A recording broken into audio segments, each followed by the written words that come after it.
Assalamualaikum, Jaki sama Bang, Bang Akbar.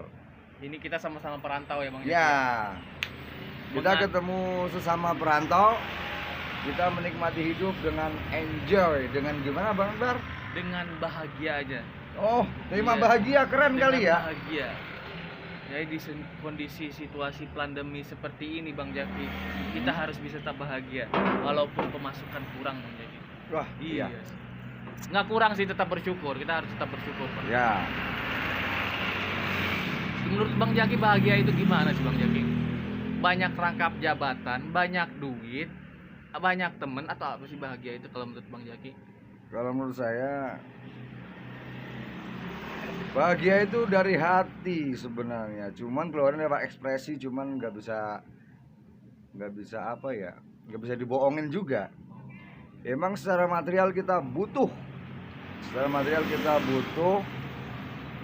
ya dengan lantaran jabatan atau punya perusahaan atau punya banyak proyek itu termasuk. Cuman intinya mah kalau hati kita tenang, apalagi kebutuhan rohaniah kita terpenuhi, insya Allah akan ke bawah lain. Kalau menurut Bang Akbar gimana coba? Kalau menurut saya sih bahagia itu simpel Bang Jaki. Kita merasa cukup dengan apa yang ada. Kita selalu bersyukur.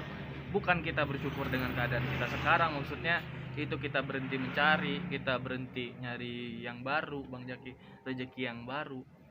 Tapi kita tetap bersyukur Bang. Kadang-kadang kita sudah berusaha Bang Jaki, cuman kan ada faktor eksternal. Iya, misalkan kondisi seperti sekarang atau dunia ini berubah Bang Jaki. Iya, kita harus tetap bersyukur. Kita harus jangan sampai kita mengaitkannya itu sama apa yang kita capai. Yang penting kita sudah berusaha semaksimal mungkin. Soalnya kita hidup ini bukan apa yang kita peroleh, bukan tapi apa yang kita lakukan, dan itu bakal kita pertanggungjawabkan Bang. Oh Iya. aduh, malu jadi. Iya. Sudah ngomong Iya. banyak duluan. Nggak apa-apa Bang Jaki. Jangan sampai kita misalkan di situ rezeki gua lagi seret nih, lagi gini. Nggak boleh kayak begitu. Kita harus tetap semangat Bang Jaki. Kita nyari jalan yang baru. Kalau perlu kita mungkin berubah. Apanya mungkin yang dirubah, atau kita nyari yang usaha baru, atau nyari sampingan gimana ya. Ya, betul. Gimana kalau menurut Bang Jaki? Ntar dulu. Kita lagi agak rileks biar nggak grogi. Saya udah pakai kacamata, Terima kasih. masih aja gantengan dia. Enggak, ini bukan ganteng. Ini biasa aja sih. Ganteng nggak punya bini mah sama aja. Aduh. Jadi curhat belum. kan. Belum. Terima kasih. Makasih ya Bang. Ini lagi mau pamer harga 15 ribuan dari pasar malam. Bahagia itu sebenarnya ada dari orang yang kita ada di lingkungan ini, bisa ngobrol sama tetangga, itu udah bahagia. Ada orang yang nggak mau keluar dari rumah aja Bang Jaki karena takut sama tetangganya Bang Jaki. Iya, takut ketemu tetangga, takut ketemu rekanan kerja. Nah, ya itu. Saya sebenarnya mau menanya, ini Bang Iya, itu Akbar. kita harus bersyukur walaupun mungkin dia duitnya lebih banyak gitu. Tapi kita masih bebas gitu Bang. Kita masih merdeka Bang Jaki. Saya mau nanya, itu kan ada, ya, sini Rik. Ada kaitannya imun tubuh sama bahagia gitu. Iya. Itu saya mau sedikit ini juga nih, mau nanya sama Bang Iya. Akbar. Menurut Gimana Bang tuh, Akbar Bang Jaki? gimana? Katanya bahagia itu bisa menjaga atau meningkatkan imun tubuh. Iya. Itu kaitannya seperti apa? Kan lagi masa, kalau bahasa gaulnya PPKM ya. Iya. Kita harus sikapi dengan baik. Saya mau jawab dari dua versi. Yang pertama pengalaman saya pribadi Bang Jaki. Terus ada penelitian dari Dr. Bruce Lipton namanya. Itu dia profesor di Amerika Serikat.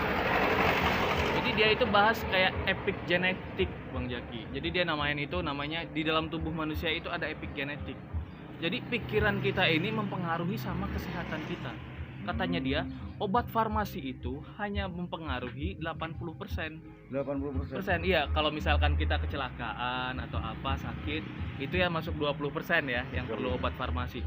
80% yang lain sebenarnya itu nggak perlu obat farmasi katanya. Misalkan sakit kanker, itu kita bisa menyembuhkan dengan pemikiran. Itu bisa diperdebatkan ya. Atau sakit yang lain, sakit tipes. Sakit itu diawalkan dari pikiran, Bang.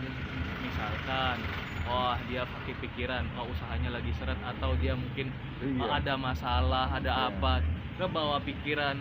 Karena pikirannya kurang happy, suka berprasangka buruk, berprasangka buruk sama tetangga, sama siapapun, kurang positif. Nah itu dia yang menyebabkan kepikiran, sakit, nah lemes, jadi dia makannya nggak sehat, kurang makan dan yang lain-lain. Nah itu mempengaruhi. Coba deh Bang Jaki, pasti kalau pikirannya negatif ya, terus ini pasti nih kayak gini, pasti akan terjadi kayak gitu. Pucat lama-lama, iya, pucat lama-lama ngerasain. bisa. Iya, terus saya juga pengalaman saya pribadi Bang Jaki. Kalau kita memang ke bawah pikiran, sempat saya itu dirawat, nggak tahu sakit apa Bang Jaki, panas tinggi. Tapi kalau Cuma dicek di labor nggak ada apa-apa Bang Jaki. Itu lapor. Dicek di labor nggak ada apa-apa, cuman saya panas tinggi, dirawat sampai 3 hari, lemes, dan memang kondisinya pada saat itu saya memang ada pikiran Bang Jaki. Oh, benar. Iya Bang Jaki, memang pikiran ini berpengaruh Bang Jaki. 80%. Kata orang itu pikiran itu mencipta. Kalau kita baca Al-Quran, aku sesuai prasangka hambaku, kalau kata Allah. Allah. Adem. Iya. Adem sekali ini, luar biasa. Juga kalau positifnya dulu tuh saya masih ingat pas saya lagi sidang skripsi. Saya mikirnya positif pagi-pagi saya doa terus. Ini ketemunya dosen ini, dosen yang dekat sama saya. Ternyata beneran positif. Dapat A malah. Ada teman saya. Dia dari awal memang entah kenapa, entah ketakutan atau memang ada masalah dari skripsinya itu. Jadi dia memang kebawa negatif Bang Jaki. Dia dari awal itu memang udah gelisah. Memang jadi dia nggak lulus. Oh iya, udah resah dulu. Udah resah duluan, iya. Itu juga, itu memang kekuatan pikiran itu luar biasa Bang Jaki. Iya. Makanya kalau kayak orang hipnotis ya, dia pakai kekuatan pikiran bisa mempengaruhi orang lain. Bawah sadar. Iya, memang. Pikirannya memang dia mampu menguasai pikirannya sendiri, dan pikiran orang lain bisa dia kuasain. Bisa bikin tidur ya, hipnotis itu kan kayak gitu. Nah tapi hipnotis itu kan kalau pikiran lagi kosong juga, dia kan lihat-lihat orang dulu, dia dipilih-pilih dulu nih orangnya siapa kan. Sama kayak mungkin kita dengar penipuan-penipuan yang modus hipnotis itu kan memang dia lihat kondisi orangnya itu lagi pikirannya sedang kosong. Kelihatannya tahu ya. Saya juga pernah kena sih waktu itu, berapa, 200.000, tapi sumbangan Bang Jaki, bentuk sumbangan. Model lah. Teman saya lagi itu emang lagi kosong sih, nggak banyak itu, bukan lagi kosong sih, lagi linglung. Ini nanti gimana, ada masalah hidup. Jadi ini berangkat dari pengalaman pribadi aja. Berarti kita mesen ya kepada semua, barangkali ada yang lihat tayangan ini, kelolalah pikiran. Syukur bisa murni dengan pikiran, ditambah dengan secara rohaniah, contoh ya dengan ibadah ya, mendekat healing. Pikiran itu adalah suatu anugerah ke setiap manusia, itu berbeda-beda dengan kemampuan. Itu dari Allah, murni. Meskipun dengan alasan belajar, itu murni. Selalu berpura-pura bahagia, termasuk saya. Dan stok. Hari ini begini, besok begini. Meskipun bahagia banget, berpura-puralah bahagia. Syukur nanti bisa bahagia beneran. Kata Bang. Iya, bener.